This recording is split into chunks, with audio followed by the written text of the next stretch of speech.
जोधपुर का बहुचर्चित कांकड़ी कड़ा काला हिरण शिकार केस एक बार फिर से सुर्खियों में है। ऐसा इसलिए क्योंकि हाईकोर्ट अब सभी मामलों को एक साथ लिस्टेड कर 28 जुलाई को सुनवाई करेगा। दरअसल इस मामले में कोर्ट ने सलमान खान को 5 साल की सजा सुनाई थी, जबकि संदेह के लाभ में कोर्ट ने सैफ अली खान, नीलम, सोनाली बेंद्रे को मामले से बरी कर दिया था, जिसके बाद सरकार और बिश्नोई समाज ने हाईकोर्ट में लीव टू अपील की। अपील पर सुनवाई के बाद अब कोर्ट ने सभी मामलों को लिस्टेड करने का आदेश दे दिया है।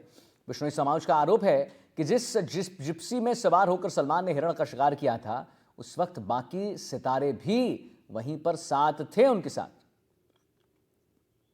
तो सलमान को 5 साल की सजा सुनाई गई थी और अन्य आरोपियों यानी कि सैफ अली खान, नीलम, तब्बू, सोनाली बेंद्रे और दुष्यंत सिंह को बरी कर दिया गया था। माननीय राजस्थान उच्च न्यायालय में आज माननीय न्यायाधीश मनोज कुमार की गर्भ की अदालत में सलमान खान को जिसमें सजा दी गई थी, तो अन्य अभियुक्त सैफ अली, सोनाली, तब्बू, नीलम और अन्य को बरी कर दिया गया था, जिसके विरुद्ध राज्य सरकार की ओर से लीव टू अपील की गई थी, जिस पर आज सुनवाई थी, जिस पर माननीय न्यायाधीश मनोज कुमार जी गर्भ की अदालत में सुनवाई हुई, जिस पर ट्रांसफर पिटीशन अलाउ के पश्चात जो सलमान खान की सजा की अपील है उसको भी साथ में संलग्न करने का आदेश दिया गया है। वो साथ में की जाएगी। उसके पश्चात दोनों प्रकरणों में 28 जुलाई को वास्ते बहस रखी गई। उस दिन दोनों प्रकरणों की सुनवाई की जाएगी, क्योंकि सलमान खान को सजा के बाद में जिला एवं सेशन न्यायालय में अपील की गई थी, परंतु उसकी ट्रांसफर पिटीशन माननीय राजस्थान उच्च न्यायालय में किए जाने पर उसका स्थानांतरण भी माननीय राजस्थान उच्च न्यायालय जोधपुर में कर दिया गया। जो आज विचाराधीन थी उसको भी साथ शामिल किए जाने का आदेश माननीय न्यायाधीश मनोज कुमार जी गर्भ अदालत द्वारा पारित किया गया है। अरुण हर्ष जी हमारे साथ जुड़ गए, इसी खबर पर और जानकारी देंगे। तो अरुण जी, कहीं ना कहीं देखिए एक बार फिर सुर्खियों में आ गया है ये पूरा मसला। 26 जुलाई को अगली सुनवाई देखने को मिलेगी। अरुण जी, क्या आपके पास अपडेट इस खबर पर, जरा हमारे दर्शकों को बताइए। अरुण, देखिए आदित्य, लंबे समय से जो है 1998 का ये पूरा मामला है, जिसमें काकाणी हिरण शिकार प्रकरण में जो है सलमान खान को सजा सुनाई गई थी, लेकिन उसके साथ साथ अन्य जो आरोपी थे उन्हें बरी कर दिया गया था। तो इसके लिए राज्य सरकार ने 2018 में लीव टू अपील लगाई थी। समय निकल जाने के बाद में जो है लीव टू अपील लगाई जाती है। उसी मामले में सुनवाई करते राजस्थान हाईकोर्ट में कल इसकी सुनवाई हुई, जिसमें कह सकते हैं आगामी 28 जुलाई को अब जो इस पूरे मामले की सुनवाई होगी लीव टू अपील पर भी, और सलमान के द्वारा जो सजा के खिलाफ जो है अपील लगाई गई थी। तो दोनों मामलों की सुनवाई 28 जुलाई को होगी। आदित्य, 28 जुलाई को होनी है और कहीं ना कहीं अच्छा चलिए ठीक है अरुण जी, आपसे हम लगातार जानकारी लेते हैं। बहरहाल अभी हम आगे बढ़ते हैं, बहुत बहुत धन्यवाद करेंगे आपका।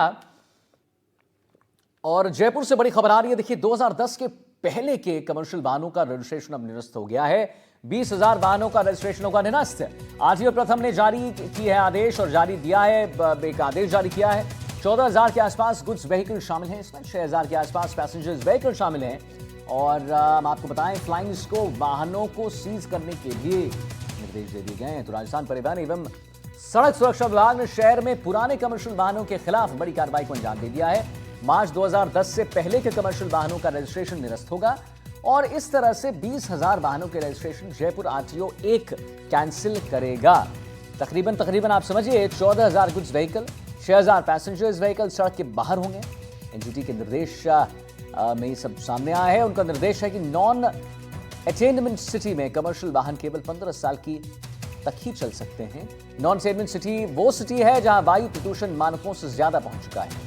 राजस्थान में जयपुर समेत 5 शहर इस कैटेगरी में आते हैं और देश में कुल 131 शहर इस श्रेणी में आते हैं। ऐसे में 15 साल पुराने कमर्शियल वाहनों के रजिस्ट्रेशन निरस्त हो जाएंगे और परिवहन को ऐसे वाहनों को सीज करने के भी निर्देश दे दिए गए हैं। जिन वाहनों को 15 साल पूरे नहीं हुए उन्हें नो ऑब्जेक्शन सर्टिफिकेट लेने की जरूरत होगी। वीरेंद्र हमारे साथ लगातार जुड़े हैं इस खबर पर। तो वीरेंद्र, जिन वाहनों को 15 साल पूरे नहीं हुए उन्हें नो ऑब्जेक्शन सर्टिफिकेट लेने की जरूरत है। क्या ये पूरा जो निर्देश दिया गया है उसके बारे में क्या जानकारी है आपके पास? जितने भी तमाम हमारे दर्शक देख रहे हैं एनडीटीवी राजस्थान को, जरा उन्हें बताइए वीरेंद्र।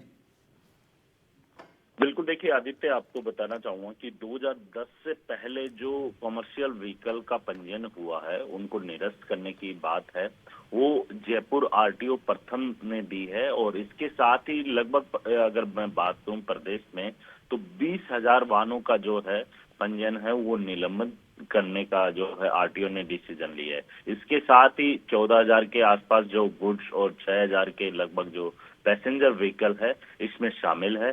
और इसके साथ ही जो आप देखेंगे कि 15 साल के व्यवसायिक वाहनों का जो है एनजीटी के निर्देश के ऊपर जो है नॉन अटेनमेंट सिटी होती है, शहर होते हैं, वायु प्रदूषण का जो मानक होता है, जिनसे जो कह सकते हैं कि प्रदूषण काफी ज्यादा होता है, इन तमाम चीजों को ध्यान में रखते हुए प्रदेश के जो कह सकते हैं कि 5 शहरों में जो है इस तरीके का डिसीजन है वो लिया गया है। इसके साथ ही आप देखेंगे कि जो कमर्शियल व्हीकल है, आप चाहे बस की बात कीजिए या ट्रक की बात कीजिए या फिर अन्य जो गुड्स व्हीकल रहते हैं उनकी बात करेंगे, तो तमाम ये 2010 से पहले जिनका रजिस्ट्रेशन हुआ है, इन सभी वाहनों का जो कह सकते हैं कि रजिस्ट्रेशन है वो निरस्त किया जाएगा।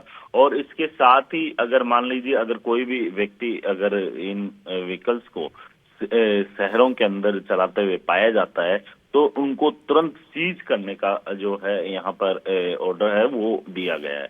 इसके साथ साथ अगर बात की जाए यहाँ पर जयपुर की, तो जयपुर, कोटा, अजमेर और इसके साथ ही उदयपुर, ये तमाम जो शहर हैं वहां पर इसी तरीके का जो ऑर्डर है वो लागू करने की बात है वो की गई है। क्योंकि जिस तरीके से देखा गया है कि जो स्क्रैप पॉलिसी है जी जी। उसके अंदर साफ तौर पे मेंशन किया गया है कि कोई भी वाहन अगर कह सकते हैं कि एनसीआर के अंदर अगर कहीं पर भी आप देखते हैं कि वाहन ये अगर चलाए जाते हैं जिससे वायु प्रदूषण बढ़ता है तो उन व्हीकल्स के ऊपर जो है तुरंत प्रभाव से कार्रवाई करने का निर्देश है वो आरटीओ के द्वारा दिया गया है। जी चलिए ठीक है, बहुत बहुत धन्यवाद करेंगे आपका वीरेंद्र, महत्वपूर्ण जानकारी देने के लिए, हमारे दर्शकों तक पहुंचाने के लिए।